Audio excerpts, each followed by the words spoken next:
අපි බලමු මේ අවුරුද්දේ නිරෝගීභාවය පිළිබඳ සහතිකය ලබා ගන්න කවුද සායන වලට සහභාගී වෙන්න ඕනේ අය කියලා. ඉතින් හැම අවුරුද්දකම අවුරුදු 35 45 වෙන කාන්තාව විශේෂයෙන්ම මේ වයසේ කාන්තාව සියලු දෙනාම අපේ සායන වලට සහභාගී වෙන්න ඕනේ. මොනවද මේ සායන? ඕගොල්ලෝ දැන්ටමත් දන්නවා මින් තමයි සුවනාරී සායනය. ඉතින් මේ සායනය පැවැත්වෙන්නේ පළාත්වල සෞඛ්‍ය වෛද්‍ය නිලධාරී කාර්යාල හරහා ඒ පළාත්වල තියෙන සායනික මට්ටමේ. ඉතින් ඔයගලන්ට ළඟා වීමට ඉතා පහසුයි. ඒ වගේම හැම රෝහලකම මේ සුවනාරී සායන පැවැත්වෙනවා. ඒ වගේම සුවදිවි සායනත් පැවැත්වෙනවා. එතකොට මේ සුවනාරී සායනය කියන්නේ නිරෝගී කාන්තාවන් පැමිණෙන සායන. ඉතින් ඔයගොල්ලෝ බලනවා ඇති මම දැන් නිරෝගී කාන්තාවක් මට කිසිම රෝග තත්ත්වයක් නැහැ. ඒක නිසා මම මොකටද මේ සායන වලට සහභාගී වෙන්නේ කියලා. අපි බලමු ඉදිරියට ඔයගලන්ට වැටෙයි මේ ඇයි මම මේ සායන වලට සහභාගී වෙන්න ඕන කියන එක. ඉතින් මේ සායනයේදී පැවැත්වෙන ප්‍රධාන පරීක්ෂණ දෙකක් තමයි පියවරු පිළිකා සම්බන්ධ පරීක්ෂණය සහ ගැබ්ගෙල පිළිකා හඳුනා ගැනීමේ පරීක්ෂණය. එතකොට මේ පියවරු පිළිකා තත්ත්ව නිසා අවුරුද්දකට කාන්තාව 1000ක ප්‍රමාණයක් ලංකාවේ මිය යනවා. ඒ වගේම දවසකට 3 දිනක ප්‍රමාණයක් 3 දිනකට ආසන්න ප්‍රමාණයක් මිය යනවා. ඒ වගේම දවසකට අලුතෙන් පියවරු පිළිකා සම්බන්ධ රෝගීන් පියවරු පිළිකා වැළඳුණු රෝගීන් 15ක ප්‍රමාණයක් හොයා ගන්නවා. ඒ වගේම ගැබ්ගෙල පිළිකා තත්ත්ව නිසා 700ක පමණ ප්‍රමාණයක් මිය යනවා. එතකොට මේ මිය යන්න ඕනේ තත්ත්වයක් නෙමෙයි. මේ රෝග වේලාසනින් හඳුනාගත්තොත් ජීවිත කාලය හොඳින් ගත කරන්න පුළුවන් මේ රෝග තත්ත්ව වලට අවශ්‍ය ප්‍රතිකර්ම කරලා සුව කරගෙන. ඒ වගේම වඩාත්ම වැදගත් කාරණේ තමයි මේ රෝග තත්ත්ව වැළඳෙන්න ඉඩකඩ තියනවාද කියලා මේ සායන වලට සහභාගී වීමෙන් අවුරුදු 15කට විතර කලින් උනත් අඳුර ගන්න පුළුවන් වෙනවා. එතකොට අපි බලමු අපි දන්නවා මේ අපි කොච්චර නිරෝගීව හිටියත් අවුරුදු 35 45 වෙනකොට 35 45 ආසන්න වෙනකොට යම් කිසි රෝග තත්ත්වයක් අපේ ශරීරය තුළ ඇති වෙන්න ඉඩකඩ වැඩි. රෝග තත්ත්වවලට අතවන්න කාලයක් තමයි ඒ එන්නේ. ඒත් අපි වේලාසනින් මේ රෝග තත්ත්ව හඳුනගත්තොත් අපි දන්නවා අපිට ප්‍රතිකාර එක්ක වළක්ව ගන්න පුළුවන්. එහෙම නැත්නම් ප්‍රතිකාර කරලා අඩු කරගන්න පුළුවන්. එහෙමත් නැත්නම් රෝග තත්ත්ව වැළඳෙන්නේ නැතුව ඉන්න අපි ජීවිත කාලය ගත කරන්නේ කොහොමද? හොඳ සෞඛ්‍ය පුරුදු අනුගමනය කරන්නේ කොහොමද කියලා දැනුමක් ලබා ගන්න පුළුවන්. ඉතින් අපි බලමු අපිට වැළඳෙන්න පුළුවන් රෝග තත්ත්ව මොනවද කියලා. එතකොට මේ කාලේ වෙනකොට මීට කලින් උනත් වැළඳෙන්න පුළුවන් පරිස්සම් නොවුනොත්. එතකොට ගොඩක් දෙනෙකුට දියවැඩිය රෝග තත්ත්වය හැදෙන්න පුළුවන්. ඒ වගේම අධික රුධිර පීඩන තත්ත්වය හැදෙන්න පුළුවන්. හෘද රෝග හැදෙන්න පුළුවන්. ඊළඟට අස්ථිවල දුර්වලතාවය තත්ත්වය. ඒ කියන්නේ ඔස්ටියෝපොරොසිස් කියලා අපි හඳුන්වන්නේ. ඔස්ටියෝපොරොසිස් තත්ත්වය ඇති වෙන්න පුළුවන්. ඒ වගේම පියවරු පිළිකා, ගැබ්ගෙල පිළිකා වගේ තත්ත්ව ඇති වෙන්න පුළුවන්. ඒ වගේම තයිරොයිඩ් ග්‍රන්ථිය ආශ්‍රිතව පිළිකා තත්ත්වත් වැළඳෙන්න පුළුවන්. එතකොට මේ තත්ත්ව වලින් හුඟක්ම හඳුනා ගැනීමේ පරීක්ෂණ මේ සායනවලදී සිදු කෙරෙනවා. එතකොට මේ සායනයේදී මේ මම කියපු ප්‍රථමයෙන් කියපු පරීක්ෂණ දෙකට අමතරව ගැබ්ගෙල පිළිකා තත්ත්ව පරීක්ෂණය, පියවරු පිළිකා තත්ත්ව සම්බන්ධයෙන් පරීක්ෂණය සහ ස්වයං පියවරු පරීක්ෂාව පිළිබඳ ඒකට සායනදී කෙරෙන සායනික පියවරු පරීක්ෂණයනේ. අපි ඊට අමතරව ස්වයං පියවරු පරීක්ෂාව කරගන්න ආකාරය පිළිබඳ ඔයගොල්ලෝ දැනුවත් කරනවා. ඉතින් මේ ස්වයං පියවරු පරීක්ෂාව සිදු කරන නිවැරදි ආකාරය පිළිබඳ මගේ channel එකේ වීඩියෝ එකක් ඇති. ඒකත් ඔයගොල්ලොන්ට නරඹලා මේක පිළිබඳ හොඳ අවබෝධයක් ලබා ගන්න කියලා මම ඉල්ලා සිටිනවා. එතකොට මේ සායනයේදී රුධිර පීඩනය පරීක්ෂා කරනවා. ඊළඟට දියවැඩිය තත්ත්ව තියෙනවද කියලා හඳුනා ගන්න රුධිර සීනි පරීක්ෂාව හෝ මුත්‍රා පරීක්ෂණයක් සිදු කරනවා. ඊළඟට මම කිව්වා සායනික පියවරු පරීක්ෂාව සිදු කරන අතර ස්වයං පියවරු පරීක්ෂාව පිළිබඳ දැනුවත් කරනවා කියලා. ඊළඟට පැප් පරීක්ෂණය ඒ කියන්නේ හරි HPV DNA පරීක්ෂණය කියලා හඳුන්වන ඒ පරීක්ෂණය සිදු කරනවා. ගැබ්ගෙල පිළිකා තත්ත්ව හඳුනා ගන්න. ඊළඟට ආර්තව චක්‍රේ ගැටලු තියෙන කාන්තාවෝ ඉන්නවනේ මේ වයසට එනකොට සමහර විට ආර්තව නැවතිලා තියෙන්න පුළුවන්. ආර්තව හරණය සිද්ධ වෙලා තියෙන්න පුළුවන්. එතකොට ඒ ආර්තව හරණය සම්බන්ධ ගැටලු සාකච්ඡා කරනවා. ඊළඟට ආර්තවයේ සම්බන්ධ ගැටලු තියෙනවා නම් ඒවත් සාකච්ඡා කරනවා. ඉතින් සාමාන්‍යයෙන් අවුරුදු 45 54 අතර කාලය තුලදී මේ ආර්තව හරණය, ඒ කියන්නේ අපේ ආර්තවයේ නැවතීම සිද්ධ වෙන්න පුළුවන්.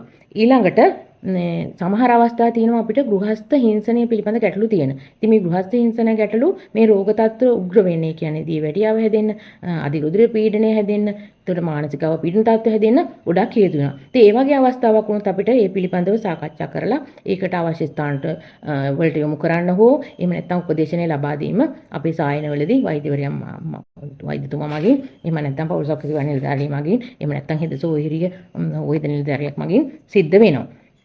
එතකොට ඒ වගේම ඕගොල්ලන්ව දැනුවත් කරනවා අපේ සෑම රෝහලකම මම කිව්වා සුවදි විසායන තියෙනවා කියලා. එතකොට මේ ඔබගේ ආදරණීය ස්වාමි පුරුෂයා මේ සායන වලට යොමු කරන්න කියන එක දැනුවත් කරනවා. නැතු ඕගොල්ලෝ නිකන් යවන්නෙත් නැහැ. ඒගොල්ලෝ යන්නෙත් නැහැනේ. ඉතින් ඒක නිසා මෙහෙම දැනුවත් කරාම ඕගොල්ලෝ ස්වාමි පුරුෂයාව ඒකට සහභාගී කරවීමට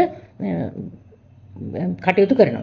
ඉතින් අපි දන්නවා එයාගේ මහත්යාටත් මේ වගේ මේ ඉහත කිව්ව රෝග තත්ත්ව වැළඳෙන්න පුළුවන්. ඒ වගේම පියුරුපිලිකා අවදානම තියෙන්නේ කාන්තාවට විතරක් නෙමෙයි පුරුෂ පක්ෂයටත් මේ පියුරුපිලිකා හැදීමේ අවදානම තියෙනවා. ඒත් ඒක අඩුයි. ඒ කියන්නේ සතියකට 3 දිනක් වගේ ප්‍රමාණයක් තමයි මේ පියුරුපිලිකා වැළඳීමේ අවදානම තියලා අඳුරගන්නේ. එතකොට අපි බලමු මම කිව්වා අවුරුදු 35 45 වෙන කාන්තාවෝ මේ සියලු දෙනාම ඒ අදාළ වසරවලදී මේ සායන වලට සහභාගී වෙන්න ඕනේ කියලා. ඇයි කියලාත් කිව්වා. ඒ කියන්නේ විශේෂ රෝග තත්ත්ව නොයෙකුත් රෝග තත්ත්ව වලට මේ වයසේදී අතවන නිසා සහ අපි කාන්තාව විදිහට ඉදිරි වැඩ කර ඉන්නවා, රැකියාව කර ඉන්නවා. ඒකට අපි හිතනවා අපිට සුළු රෝග තත්ත්වයක් වලින් ප්‍රතිකාර ගන්නවා බොහොම අඩුයි. ඔක සාමාන්‍ය දෙයක් වෙන්නේ නැති. මට එහෙම ලෙඩක් නැහැ කියලා හිත ඉන්නවා. ඉතින් ඒක නිසා මේ වගේ සායනයකට යොමු කරගන්නේ අනිවාර්යයෙන්ම. මොකද ඔයගොල්ලන්ගේ කියන්නේ සියලු දෙනාගේම අපි බලාපොරොත්තු තමයි හෙට දිනේ නිරෝගී ජීවිතයක් ගත කරන්න. ඒ වගේම මුළු ජීවිත කාලෙම නිරෝගී ජීවිතයක් ගත කරන්න. ඉතින් අපේ සෞඛ්‍ය දෙපාර්තමේන්තුවේ බලාපොරොත්තු ඒක තමයි. සියලු දෙනාම නිරෝගී කාන්තාව විදිහට මේගොල්ලන්ගේ ජීවිතය ගත කරන්න ඉඩ ප්‍රස්තාව සලසලා දෙන එක. එතකොට අපි බලමු අවුරුදු 35 45 වෙන කාන්තාව. ඒ කියන්නේ අපි මේ අවුරුද්ද ගත්තොත් මේ අවුරුද්ද 2026 වර්ෂය. එතකොට 2026 වර්ෂයේ අවුරුදු 35 වෙන්නේ 1991 ඉපදිච්ච කාන්තාවන්ට. ඒ වගේම 45ක් වෙන්නේ 1981 ඉපදිච්ච කාන්තාවන්ට. එහෙනම් මේ කාන්තාව සියලු දෙනාම මේ සායනයකට අනිවාර්යෙන් සහභාගී වෙන්න ඕනේ. ඒකට අපි හිතමු ඔයගොල්ලෝ හිතනවා මම දැන් මේ ජනවාරි මාසෙනේ අපි හිතනවා අපි ඉපදලා තින්නේ 5 වෙනි මාසේ හෝ 6 වෙනි මාසේ එහෙම නැත්නම් මේ අවුරුද්දේ ඕනෑම මාසෙක ඉපදින්න පුළුවන්. එතකොට මේ මට තාම මේ අවුරුදු 35 සම්පූර්ණ වෙලා නැහැ. ඉතින් පළාතේ පෞල් සෞඛ්‍ය සේවා නිලධාරිනිය ඕගොල්ලන්ට මෙන්න මේ වගේ දැනුවත් කිරීමේ පත්‍රිකාවක් දීලා. එහෙම නැත්නම් මිස්න් ගෙදරට ඇවිල්ලා කියලා මේ සායනයට සහභාගී වෙන්න කියලා දිනයක් ලබා දෙනවා වෙන්න පුළුවන්. ඉතින් එතකොට දිනයක් ලබා දෙනවා වෙන්න පුළුවන් නෙමෙයි අනිවාර්යයෙන්ම මේ දිනයක් ලබා දෙනවා. ඉතින් එතකොට මේ ඔබ හිතනවා මට තාම වයස මට අවුරුදු 35 සම්පූර්ණ වෙන්නේ 12 වෙනි මාසෙ වෙනකොට ඒක නිසා මම මේ සායනයට සහභාගී වෙන්න ඕනේ 12 වෙනි මාසෙ කියලා. එහෙම නෙමෙයි මේ අවුරුද්ද ඇතුළත ඕනෑම මාසයකදී මේ සායනයට සහභාගී වීම ඊටාම වැදගත්. තමගේ වයස සම්පූර්ණ වෙනකන් ඉඳීම අවශ්‍ය වෙන්නේ නැහැ. ඒ වගේම ආර්ථ භරණය පිළිබඳව නොයෙකුත් රෝග තත්ත්ව පිළිබඳව දැනුවත් කිරීමකුත් මේකෙදි සිද්ධ කරනවා. ඉතින් එහෙනම් මේ සායන වලට පැමිණීම ඉතාම වැදගත් කියන එක ඔයගලන්ට තේරෙනවා. එතකොට ඒ වගේම ඔයගොල්ලෝ හිතනවාද මේ අවුරුදු 35 45 විතරයිද මේ සායනට සහභාගී වෙන්න ඕනේ කියලා? නෑ. ඒ අය විතරද සහභාගී කරගන්නේ කියලා? නැහැ. ඕනෑම අවස්ථාවකදී ඕනෑම සංකූලතාවයක් හෝ තමන්ට යම් කිසි සැකයක් ඇති වුණොත් මේ සායන තියෙන දිනකදී මේ සායන වලට සහභාගී වෙන්න පුළුවන් සෑම කාන්තාවකටම. ඒ වගේම මේ වයස්වලදී සහභාගී නොවිච්ච කාන්තාවක් ඉන්නවා නම් එයාගේ වයස 35ට වැඩි වුණත් 45ට වැඩි වුණත් අනිවාර්යයෙන්ම සහභාගී වීම ඊටාම වැදගත්. ඊළඟට මේ සායන වලට සහභාගී වෙනවා වගේම තමන් දැන් මම කිව්වා දැනුවත් වෙන්න ඕනේ කියලා මේ දැන් සායනයට සහභාගී වුණාම අපි හිතනවා මම දැන් සායනයට සහභාගී වුණානේ ඒක නිසා හරි කියලා. එහෙම නෑ. තමන් ඉදිරියටත් තමන්ගේ නිරෝගී ජීවිතය සඳහා අවශ්‍ය පරීක්ෂණ කර ගන්න ඕනේ. නිරෝගී ආහාර රටාවකට පුරුදු වෙන්න ඕනේ. ව්‍යායාම වලට පුරුදු වෙන්න ඕනේ. ඒ වගේම ස්වයං පියුරු පරීක්ෂාව මාස්පතා සිදු කර ගන්න ඕනේ. ඒ කාර්යයන් ටික කරගෙන යන්න ඕනේ. තමන් හිතනවා නැත්තම් මම සායනයට සහභාගී වුණානේ දැන් මම නිරෝගී කියලා කිව්වා. ඒක නිසා කරදරයක් නැහැ කියලා. එහෙම නැහැ. තමන්ගේ සෞඛ්‍ය ගැන සැලකිලිමත් වෙන එක ඊටාම වැදගත්. ඉතින් අපි කොට දෙනෙක් මේ සායනයට සහභාගී වෙන්න අකමැති වෙන්න හේතු කීපයක් තියෙනවා. ඉතින් තමන් හිතනවා මට දැන් ලැජ්ජයි. ඒක නිසා මට දැන් වයසයි. ඒක නිසා මේ සායන වලට යන්න බෑ කියලා. ඉතින් එහෙම හිතන්න එපා. ඉතින් Tamanට ලැජ්ජ වෙනවට වඩා දෙයක් සිද්ධ වෙනවානේ. ලැජ්ජ වීමක් මෙතනදී සිද්ධ වෙන්නේ නැහැ. ලැජ්ජ වෙන්නේ ලෙඩ රෝග හැදිලා නිකන් මෙච්චර දැනුවත් කාලේ කරදර වෙනවටනේ නේද? ඉතින් ඒක නිසා අනිවාර්යයෙන්ම සහභාගී වෙන්න එහෙම හිතන්න එපා. එතකොට මේ සායනයේදී තමන්ගේ පුද්ගලිකත්වය ඊටාම ආරක්ෂා කරනවා, පුද්ගලිකත්වය ගැන ඊටාම සැලකිලිමත් වෙනවා. ඊළඟට මේ සමහරව හිතනවා මේ පරීක්ෂණය නිසා තමන්ට වේදනාවක් ඇති වෙනවා කියලා. එහෙම වේදනාවක් ඇති වෙන්නේ නැහැ. අපි ගන්න ඊටාම සියුම් සෛල ප්‍රමාණයක් තමයි මේ පරීක්ෂණය සිද්ධ කරන්නේ. මේ සායනයේ ඉන්න වෛද්‍යවරයා හෝ එහෙමත් නැත්නම් හෙද සොහිරියක් මගින් සිද්ධ කරනවා. ඉතින් මේ අවස්ථාවේදී වේදනාවක් ඇති වෙන්නේ නැහැ, දැනීමක් පමණයි ඇති වෙන්නේ. ඒක නිසා ඒකට බය වෙන්න එපා. සුළු සෛල ප්‍රමාණයක් තමයි මේ ගැප් ගෙල ප්‍රදේශයෙන් ගන්න. ඒ වගේම වඩා වැදගත්කම තමයි ගැප් ගෙල කියන එක අපිට PVS එකට එළියට පේන්නේ නැහැ.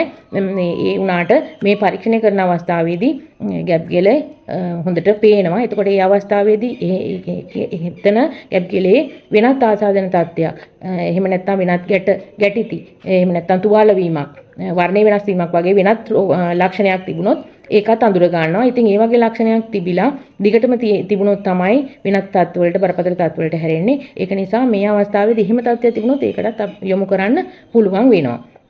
ඒක නිසා මේ தත්ත්වය උග්‍ර වීමක් සිද්ධ වෙන්නේ නැහැ.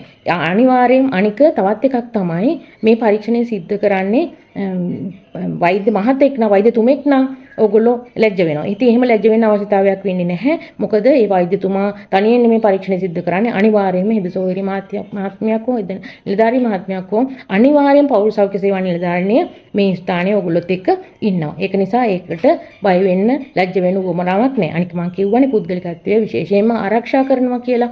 ඉතින් ඒක නිසා ඒකට බය වෙන්න ඕනේ නැහැ.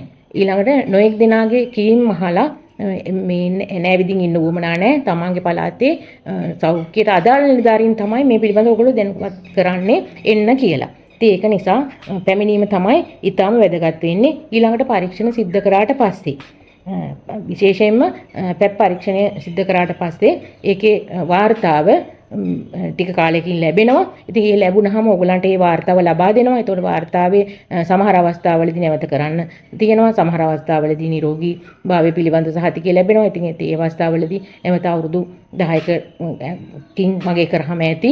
ඒ Tamanට යම්කිසි අපහසුතාව තත්ත්වයක් ඇතුණොත් පැමිණෙන්න කියලා මම අනිවාර්යයෙන්ම කිව්වා. ඉතින් එහෙනම් අනික මේ සායන වලට තවත් සහභාගී වෙන්න ඕනේ. අපි හිතමු අවුරුදු 35 45 කාන්තාවෝ ඉන්නවා, විවාහක දරුවෝ ඉන්න. ඒගොල්ලෝ සහභාගී වෙන්න ඕනේ. ඊළඟට අවිවාහක කාන්තාවෝ ඉන්නවා. ඉතින් ඒගොල්ලෝ හිතනවා මම අවිවාහකයි, ඒක නිසා මම මේ සායනට සහභාගී වෙන්න ඕනේ නැහැ කියලා. එහෙම නැහැ. ඒ අය සහභාගී වෙන්න ඕනේ. ඒ අයට විශේෂයෙන්ම මේ පැප් පරීක්ෂණේ විතරයි සිද්ධ කරන්නේ. ගැප් වෙල පිළිකා තත්ත්ව පිළිබඳ පරීක්ෂණය විතරයි සිද්ධ කරන්නේ නැත්තේ. අනිත් පියවර පිළිකා සම්බන්ධ පරීක්ෂණ, රුධිර පීඩනය, දියවැඩියාව ආදී මම අර කලින් කියපු නොයෙක් පරීක්ෂණ සියලු දේම එයාට සිද්ධ කරනවා. ඒක නිසා ඒ අය සහභාගී වෙන එක වැදගත්. මම විවාහ වෙලා නැහැ කියලා නෑ. ඒ වගේම තවත් ඉන්නවා අපි විවාහ වෙලා ඒ වුණාට දරුවෝ නැති කාන්තාවන්. ඉතින් ඒ අයත් සහභාගී වෙන්න ඕනේ. ඉතින් සබ්ෆර්ටිලිටි කියලා අපි හඳුන්වන්නේ සබ්ෆර්ටිලිටි කාන්තාවන්. එතකොට මේ ඒගොල්ලොත් සහභාගී වෙන්න ඕනේ. දරුවෝ නැහැ කියලා නැහැ. අනිවාර්යයෙන්ම සහභාගී වෙන එක වැදගත්. මොකද මේ සියලුම කාන්තාවන් රටට වැඩදායි, තමන්ගේ පවුලට, සමාජයට වැඩදායි කාන්තාවෝ. ඒක නිසා අනිවාර්යයෙන්ම නිරෝගී ඉන්න එක තමයි වැදගත්. නිරෝගීකම උතුම් දායාදයි කියලා බුදුරජාණන් වහන්සේ දේශනා කළා තියෙනවා. ඉතින් ඒක නිසා නිරෝගීව ඉඳීම ඇත්තටම පිනක්. ඒක නිසා අනිවාර්යයෙන්ම මේ සායන වලට සහභාගී වෙන්න කියලා මම ආරාධනා කරනවා. මේ සායන වලට සහභාගී වෙලා ඉදිරි ජීවිත කාලයේ සියලු දෙනාටම නිරෝගීව ගත කරන්න පුළුවන් වෙයි කියලා මම ප්‍රාර්ථනා කරනවා. ඉතින් එහෙනම් මම නවතිනවා. මගේ channel එක subscribe කරන්න, ඒ වගේම share කරන්න, තව කෙනෙකුට බලලා දැනුම ලබා ගන්න. බොහොම ස්තුතියි.